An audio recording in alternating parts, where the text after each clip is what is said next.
Arabic friends, and I study Arabic as well. Oh, is it? Yeah, he didn't say Janubiha wa Shamaliha.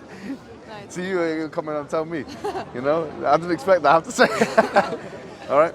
He didn't say that. He said مشارقها ومغاربها وإن أمتي سيبلغ ملكها ما زوي لي منها. So he said that. And he also mentioned, like for example, right? There was a time where there was a battle called Khandaq. And this, or the Battle of Ahzab. And this particular battle, the Muslims were in a situation of weakness. Yeah. They were in a situation of weakness. And there's a hadith that states that there was a sakhra. What does that mean? Rock. Yeah. So now we're doing the Arabic lesson.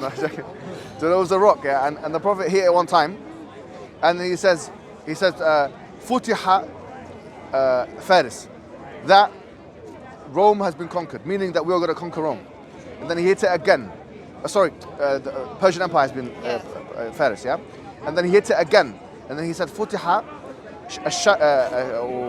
Sham, yeah? So the Levant has been conquered. And then, is it Rome? Yeah, which was part of the Roman Empire at that time, right? And then he hit it again, and he said, Futiha al-Yaman, which is Yemen at that time, right? He was in a situation of weakness. Like these guys had a very small area of land that they were in control of. They were being sieged by everybody, you know. The Prophet was so hungry that he had to tie a rock to his belly to try and trick his body into thinking there was something there. And these guys were in the desperation, like the height of desperation. And this time, he said Islam is going to spread to these areas, which are the most. It's like, once again, going to Barnaby Rogerson's example. It's like the Eskimos conquering Russia and America. You know, it's like that. So this in itself is an astonishing fact that historians cannot deny, and that they cannot ignore. But didn't it spread by invasion? Like how? Yes, it did. Yes, it spread through. Why is that so astonishing? No, because if you think about the ability, the capability of the Muslims at the time, how many were the Muslims? How many were the Persians and the Romans? It's astonishing because the Roman Empire, if you look at from its inception in 55 BC, whether you had the Gallic Wars, yeah, up until the time of the Prophet, we're talking about what? We're talking about hundreds of years of world domination. The Roman Empire was a serious empire. Then you had the Persian Empire, which once again, millennia was dominating the world. So you have these two empires which are established for centuries and millennia, that these people now, who are not even they're thousands of people, like probably maximum 10,000 in population, they're saying we're going to conquer these places. That is astonishing. Can I vote for the invasion? Yeah. For the invasion, you are mentioning invasion. The invasion was to break the siege on the normal people. For example, Damascus or these cities, those people are not freedom to follow any religions. They have the invasion who talk about is just to break the army or the country or the government he's saying which rule the people. Like the Then, tribes. what? The tribes. No, That Roman. Okay. Roman. He's trying to say that people are not being compelled. Then you give freedom of religion for them. The invasion concept is not exactly clear as it's in the history. Right. It was just to break the army, then give the people the freedom to religion. It's okay to not join Islam. It's not by, some people said that Islam spread by sword. No, you have to break as said, Bilad Faris, this Kisra, this Iran areas, this area. You need to break the army, then give the people the freedom of that.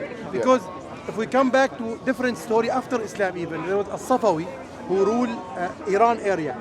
That guy, the Iran area was Sunni people. And he killed around 1 million people to force them to join Shia. Because he want that for his rules. Because he want to rule the area. And one sheikh told him, you have to go with Al-Imam al-Faqih, la.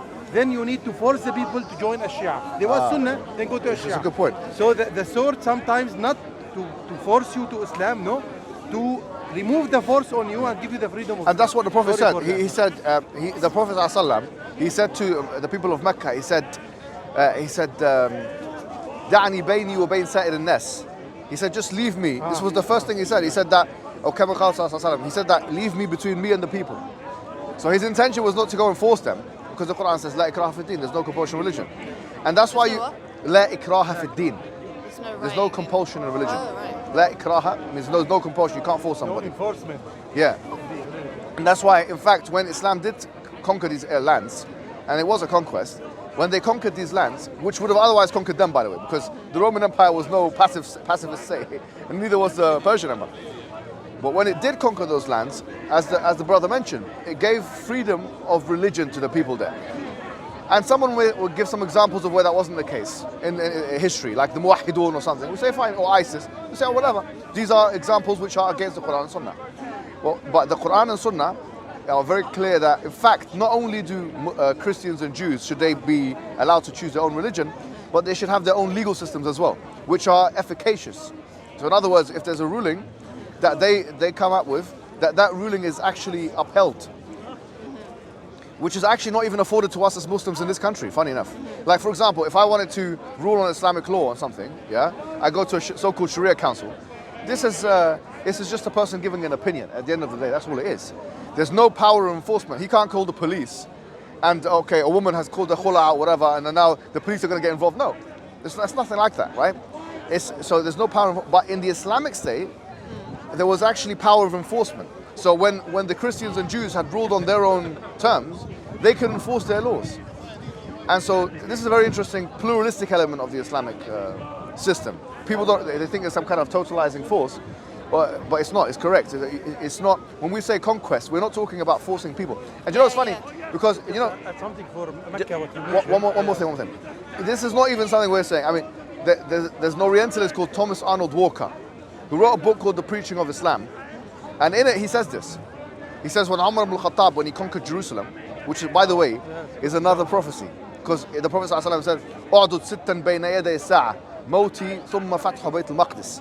He said that count 6 things before the hour, my death and then the conquest of Jerusalem, which is exactly what happened, right? Isn't that also written that something like that will happen again in the future?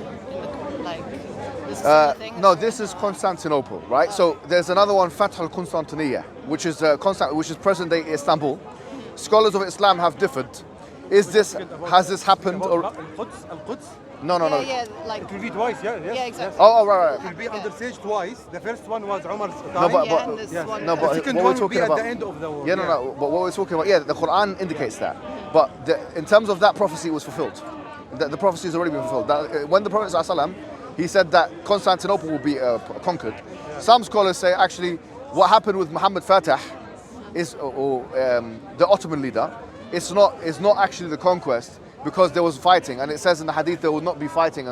So some scholars say that this will be done again. But I don't know if that's the case or not. We have to look into it. The issue of Jerusalem, as you've mentioned, the Quran says, فَإِذَا جَاءَ أَمْرُ الْآخِرَةِ لِيَسُوءُ وُجُوهَهُم وَلْيَدْخُلُوا الْمَسْجِدَ كَمَا دَخَلُوهُ أَوَّلَ مَرَّةٍ Re-enter again. Yeah, so this is chapter 17 of the Quran, I think verse 7, right? So that will come in again. Yeah, after the masjid here is the masjid al-Aqsa. Can I this point now for Mecca, what you said? The Prophet Muhammad was fired from Mecca and he ran away because they want to kill him. And then he fight with Mecca people. Okay, they was his enemy. And they are his neighbors, his family, his big family. When he back to Mecca and re-occupied Mecca, let's say like this, he entered with army. Then when he gathered them, his yesterday enemies, he forgave them. Yes. That's a good point. Yesterday enemies, he asked them, what you want me to do with you? Now they are my enemies and you kill many of my beloved ones. Now what you will do with me? What shall I do with you? They said, you are a brother and son of a brother. Then he said, you go, you are free to do whatever you want. He didn't even not kill them and take revenge, and none even ask them to go to Islam. You go wherever you want. Even the killer and of his... And then some of them join Islam because of this freedom, and that's our enemy yesterday. Today he is forgive us, and even didn't take our homes, our money, whatever. And some of them join Islam, and after a few days from taking Mecca, Prophet Muhammad with his army go to At-Taif. And some of them join the army and go with him. MashaAllah, you're good knowledge of the seerah, this guy, isn't it? It's good. What's your name, Akhi? Mohammed, very good, MashaAllah. I like visitor to he's outside UK. No, but you got good knowledge of the seerah, MashaAllah. In fact, that's true. And this speaks to the Prophet ﷺ's compassion, because one of the amazing things that, for me when I read it the first time, I couldn't believe it actually, was there was a man called Wahshi. And he killed the Prophet ﷺ's uncle. His name was Hamza. He was his uncle, and he loved. Like if you look at the seerah or the Prophet's life, you see how much he loved his uncle, right? He was always there for him as a strong pillar of his life. and he got killed in he brutally killed by this guy called Wahshi. But when he went into Mecca, Wahshi, he forgave him as well, this man called Wahshi. And then the only thing he told him is, ممكن تغيب وجهك عني? Can you just not show me your face? Because I keep getting these kind of traumatic thoughts. And in fact, it was a mercy for him to say that, because he didn't want to have bad thoughts about Wahshi. But he forgave him. He said, I'll forgive you. The point is that when you look at the Prophet's life, not only did he exhibit the impeccable virtue, okay, really, when you look at it, forgiveness, bravery, all these kind of things, but you see that also he showed the right kinds of evidences. The things which, why do we really believe in him? Why are we standing here today? Why? Because when we look at his life, and we look at the evidences that he provided, the Quran, and we read it, I'm convinced that this cannot be from a human construction. It cannot be. It cannot be. Because there's too much look, the Quran makes too many claims. It makes claims about nature. It makes claims about history. You know, the Quran makes claims about history. And the Quran states, تِلْكَ مِنْ أَنْبَاءِ الْغَيْبِ نُوحِيهَا إِلَيْكَ ما كنت تعلمها أنت ولا قومك من قبل هذا فاصبر إن العاقبة للمتقين. That these are from the stories or these are from the unseen, the paradigm of the unseen. We tell it to you. You didn't know it, and neither did your people. So have patience, because the end result will be for those who are pious. Now, when you look at the stories of the Quran, that by itself, where did the stories come from? Now you can say, well, it was taken from the Old Testament, it was taken from Talmudic sources or whatever, right? But why is it the case then that the Islamic narrative actually corrects those things on things which we've only discovered recently? I'll give you an example. One very simple and uncontroversial example. That in the Quran it says, when it's Joseph, who the great-grandchild of Abraham, when he discusses it when he talks with the supreme leader of Egypt, he calls him Malik. But in Genesis, Joseph calls him Pharaoh.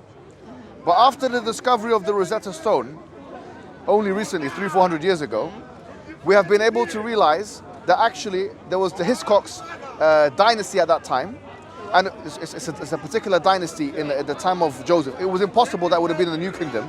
Therefore, there was kings and not pharaohs. So the Quran states something, the Bible states something else. The Quran is correcting the Bible. In fact, there's some things in the Quran that are mentioned that are so easy, a prima facie reading, that the Bible has no mention of. Pharaoh says, "Anna rabbukum al-a'la." Pharaoh of Moses. He says, "Anna rabbukum al-a'la." I am your Lord. The Bible never states that that Pharaoh said that. But we know now, you don't need to be an Egyptologist to know that this is what they were saying. And in fact, not only that, it's indicated in the Quranic narrative that you have other gods that were worshipped aside Pharaoh. وقال موسى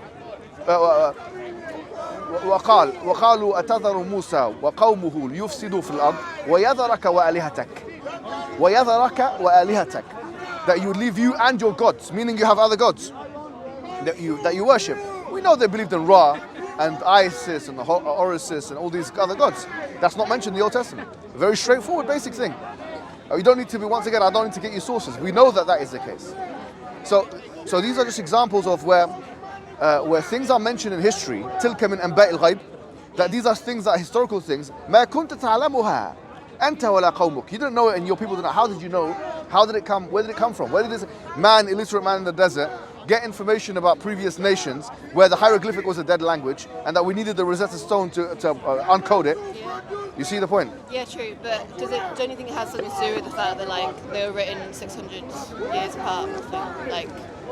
Don't you think the time could explain why more things were known in the Quran than the Bible? No, because as I say, the hieroglyphic language, right, which is where, for example, we talk about Egyptology, right? Yeah. That was inaccessible to those people. It was inaccessible. Which people? The Arabs. Okay. You'd have to go to Egypt. You'd have to now excavate things. By the way, there are things that need to be excavated. Like, for example, I'll give you one example, right? Now, I have a good example. I'll tell you, I know what you're thinking. Okay, yeah. I know what you're thinking, brother. Tell me. Where Ramses II is usually, he is seen as the pharaoh of the Bible, right? And for good reason. You know why?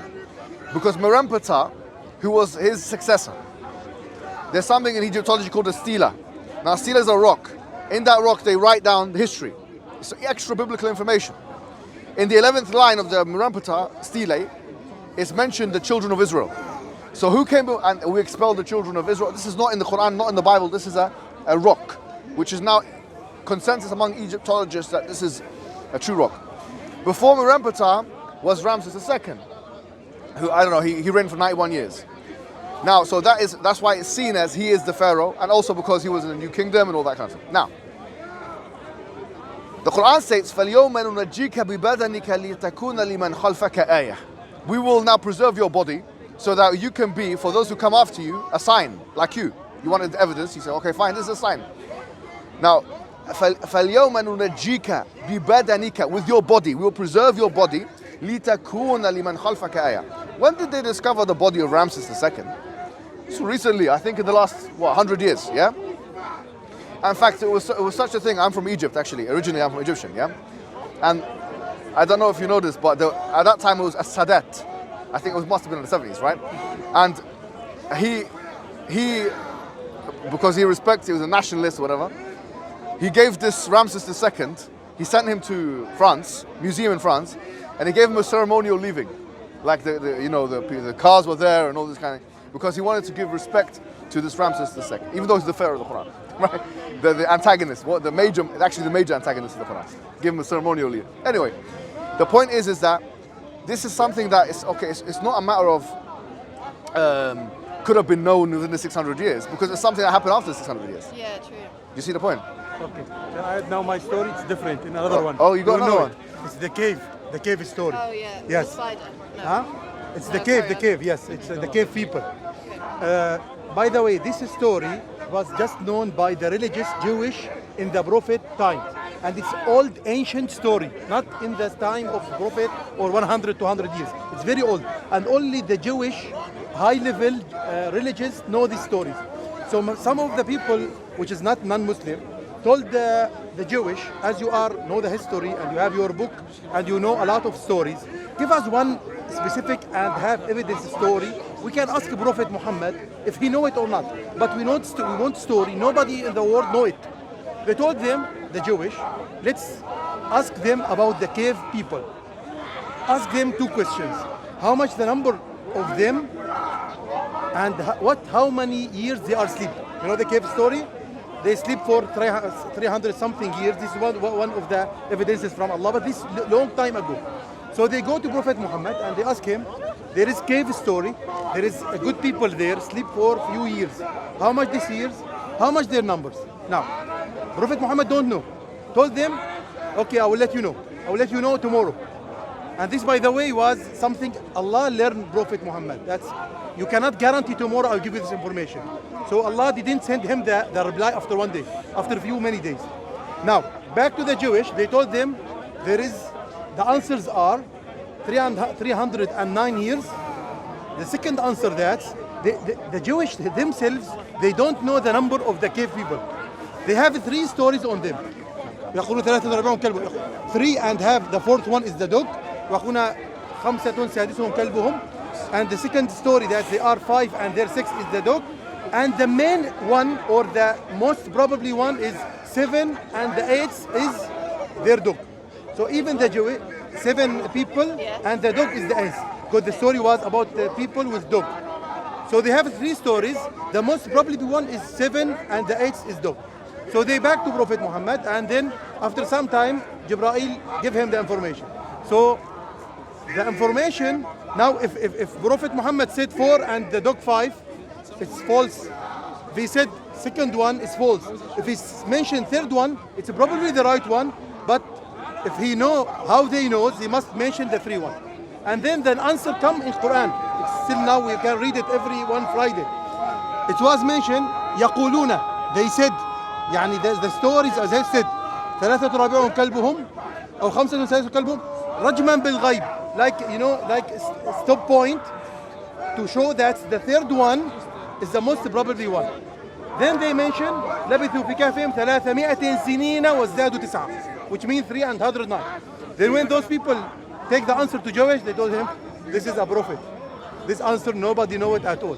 And another miracle happened that بس خليها let her react to it because it's 309 just this one this okay, go ahead. another miracle that's ويقولون لبثوا فيها 300 سنين وازدادوا 9 they mention in their books 300 sun years but the Quran reply 309 if you take it 300 it's the sun years if you take it 309 it's the moon years. Sorry, bro. Okay. خلاص. So you were talking about some evidences. So we've provided you with some of them. Yeah. Do you think that they're sufficient? No. Not yet? No, they're like good evidence, but Okay. You need more time? Yeah, I need more time, or I need to see things, like not just hear things. Like what? I mean? Well, no, I don't mean to see a miracle, but like I need to like see how like people can live a great life, a great Islamic life. Like I'm sure it exists, but like Well, the thing is, let me tell you something, right? I think that standard is not a great standard. Let me tell you why. Even if people don't live a great Islamic life, what it should be the pursuit of truth. Now, the truth of the matter is, when you actually do live with truth and you live your purpose, that is more likely, and I think now cognitive psychology has kind of shown this, right? When you live your purpose and you have real meaning, that is more likely to keep away depression from your life, anxiety, depression, that kind of thing. That's why the Prophet ﷺ has stated, can you come here because there's cameras as well? Okay, sorry. The Prophet stated, right? He stated that عَجَبًا لِأَمْرِ الْمُؤْمِنِ, and that wondrous is the affair of the believer. إِنَّ أَمْرَهُ كُلَّهُ لَهُ خَيْرٌ, that all of his affair is good. وَلَيْسَ ذَاكَ لِأَحَدٍ إِلَّا لِلْمُؤْمِنِ, and this is not the case for anyone except for the believer. إِنْ أَصَابَتْهُ سَرَّاء شَكَرْ, if good things happen to him, he's thankful. وَإِنْ أَصَابَتْهُ ضَرَّاء صَبَرَ وَشَكَرَ, if bad things happen to him, he's thankful and he's patient. Islam doesn't give you, I can't, sell a lie to you or whatever. Islam doesn't say that when you become Muslim, everything's going to be okay. In fact, the Quran says the opposite. وَلَنَبْلُوَنَّكُمْ بِشَيْءٍ مِنَ الْخَوْفِ وَالْجُوعِ وَنَقْصٍ مِنَ الْأَمْوَالِ وَالْأَنفُسِ وَالثَّمَرَاتِ فَبَشِّرِ الصَّابِرِينَ. It says that we will actually test you. When they first became Muslim, it said we will test you with something of hunger, fear and hunger, and depreciation of assets, and so on. Yeah, and so give glad tidings to those who are patient. الذين إذا أصابتهم مصيبة قالوا إن لله وإنا إليه راجعون. If bad things happen to them, say we belong to God and we will return to Him. So it's what it is that when you embrace Islam, you have a mentality now. You have a new psychological mentality, which is that there's a greater purpose for everything. Pain becomes meaningful. Right now, as it stands, if you don't have a greater purpose for something, you can easily plunge into an existential type of nihilism. Everything meaningless, pain is irrelevant, whatever. I don't even know how to make sense of it. From the Islamic paradigm, it's not that pain will dissipate, but it's the fact that pain will become meaningful. Pain becomes meaningful, and that makes you more patient. And so in many ways, that's what we can provide, or what Allah provides, what Islam provides. It's not how is that different from other religions? Like other religions makes your pain meaningful as well. Right. The major difference. Look, I'm being manhandled. No one's got a right to touch me. Yeah. Don't touch him. Don't touch him, please. Yeah. Bro, please stop touching him. Yeah. It's different from other religions in so much as Islam will give you the ability not to have cognitive dissonance. In psychology, the idea of cognitive dissonance is when you have one set of beliefs and your rationalizations are different. If you're a Christian, your rationality will eventually catch up to your beliefs, because you're going to say the Father is Almighty, the Son is Almighty, and the Holy Spirit is Almighty, but there are not three Almighties but one, which is exactly what their creed say.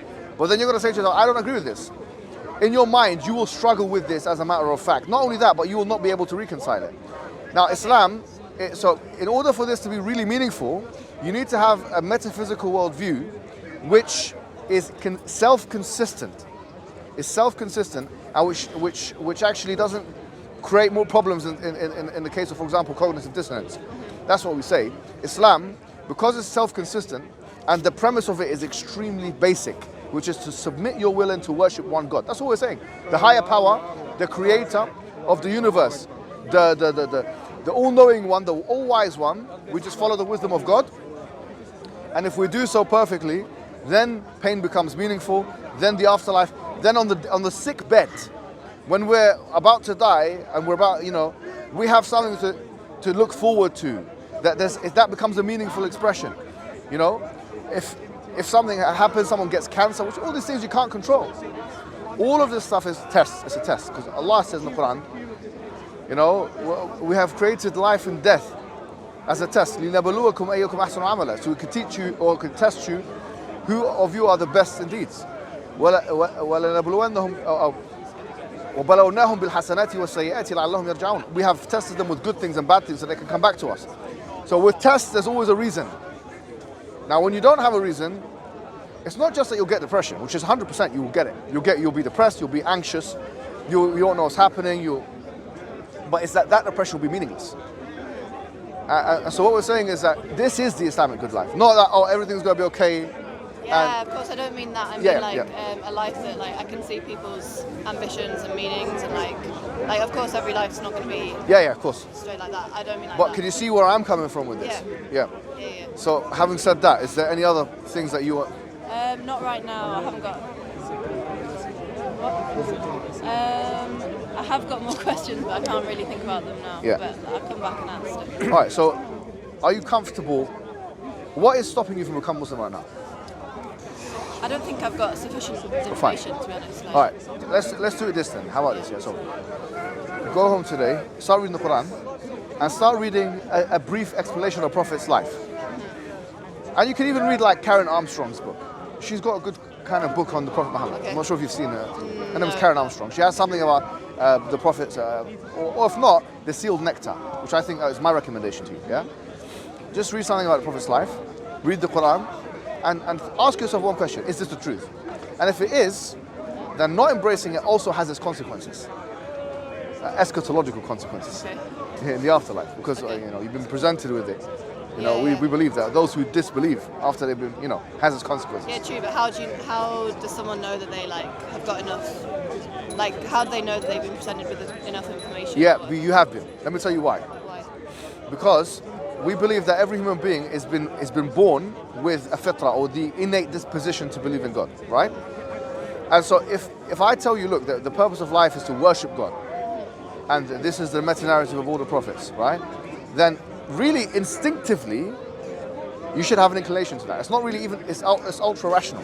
It should be, okay, yeah, I believe in the Creator and I have a connection to that Creator. So long as what I'm saying does not contradict your instinct, it should be something which is second nature, something you accept. But so in a sense, that's why the Quran says, وَمَا كُنَّا مُعَذِّبِينَ حَتَّى نَبْعَثَ رَسُولًا. We're not going to punish anyone except when we send them a messenger. But you do have a responsibility now, I have to be honest with you, because you have been sent, you have been given enough, I believe, of the message to be able to make an informed decision. What if I don't believe anything you've just told me? I'm not saying I don't. Yeah. Well, in that case, it depends now. If you go home and say, forget this, we believe, and I have to be completely honest with you, right? There's a threat of eternal damnation, fire. That's the truth. And if you agree with it, we believe there's eternal salvation in heaven. We are like Christians, believe heaven and hell, right? And I'm not saying that, this is what we believe. Yeah. So look, Sophie, look into it in your own time, yeah? The Quran and the Sirah, which is the biography, it's called the Sirah, the biography of the Prophet, yeah? And make your own decision in your own time. And we're here, if I'm not here, then someone else will be here, And if you need anything, you can message me or you can email me as well, yeah? All right. Have you got any other questions? No. All right. Well, it's been a pleasure talking to you, yeah? Yeah, you too. If you need anything else, let us know. Thank you. Okay? Thank you very much, yeah? See you later. Guys, take my mics away. Alright, let's go and pray. Yes. One more. Yeah. Meet you back at LS, bro, inshallah. Inshallah. We'll create some content. Oh. Huh?